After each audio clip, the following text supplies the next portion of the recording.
The late Michael Joseph Savage said in 1936,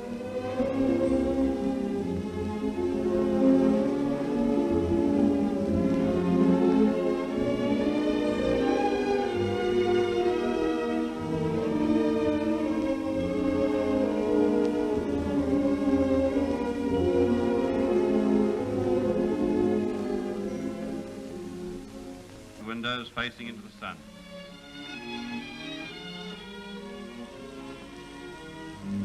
houses are let by the State Advances Corporation. The state has built over 20,000 houses, but there are still 26,000 families on the urgent list. Some will have to wait at least 2 years. Many are desperate. This is a world story. People pleading for homes.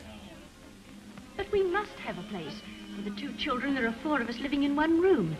We have to share the conveniences with 5 other families. We can't go on living like that. I'll note what you say on your file. We're dealing with 1939 and 1940 applications. I'm afraid some of them are just as urgent as yours.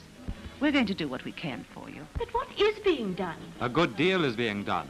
Returned servicemen get 50% of all new houses. They're also being trained in the building trades as a rehabilitation measure. Special schools give them an intensive training in bricklaying, plastering, painting, and paper hanging.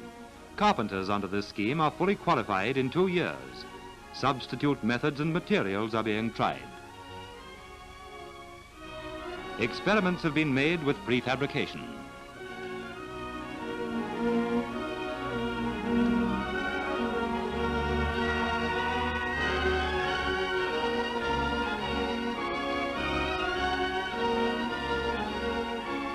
Whole settlements are being built in one piece.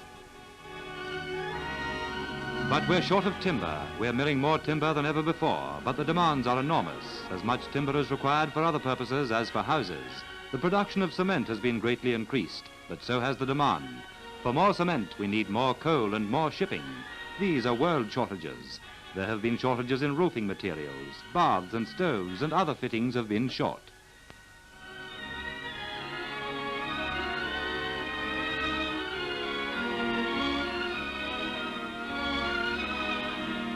Not only do we have to build enough fittings for new houses, but because production almost ceased during the war, we need many replacements. 6 years of war production have used up our stockpiles. We have much catching up to do.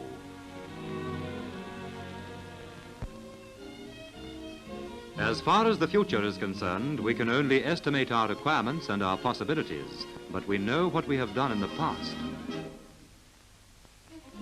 In 1935, we had more than 40,000 families needing homes. This was a major housing problem. Then a great building trend started to eat into this mass of homeless people. By 1939, we were building over 8,000 houses a year. But during 1940, house building had to give way to defense building. We almost ceased building houses. By 1944, victory was on the way. We could commence to build again.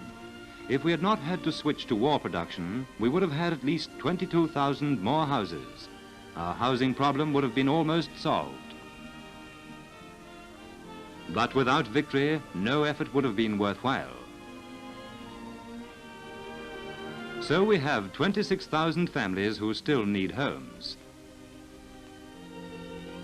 Our aim in the post-war battle for homes is to house these people whom the war deprived of homes.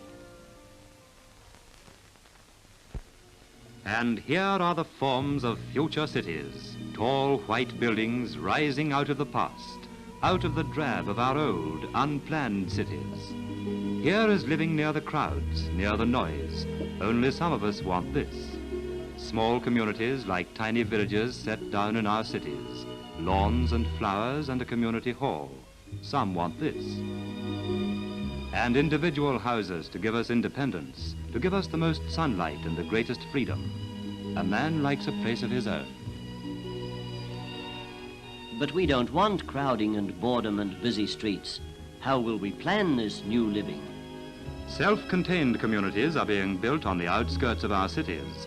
This project at Trentham is planned so the houses will surround a park in which will be sports grounds and schools and shops and theatres. Paths will link them all together. Where the path meets a road, there'll be an overbridge. When the children go to school or we go shopping, we won't be dodging cars. And in our shopping areas, we'll find a series of courts, free of traffic, planned to group shops and offices and recreation. Our quiet streets will be close to the city through fast transport systems, but we will live with space about us and order and room for the sun to get in. After 100 years, we're learning to build to suit our way of life. Here we have the simplicity and light and good design that we began with.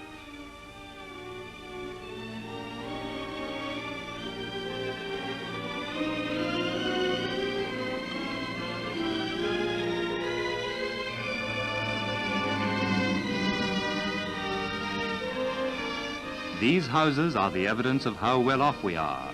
They're an important part of our standard of living. It's a standard that's constantly being raised.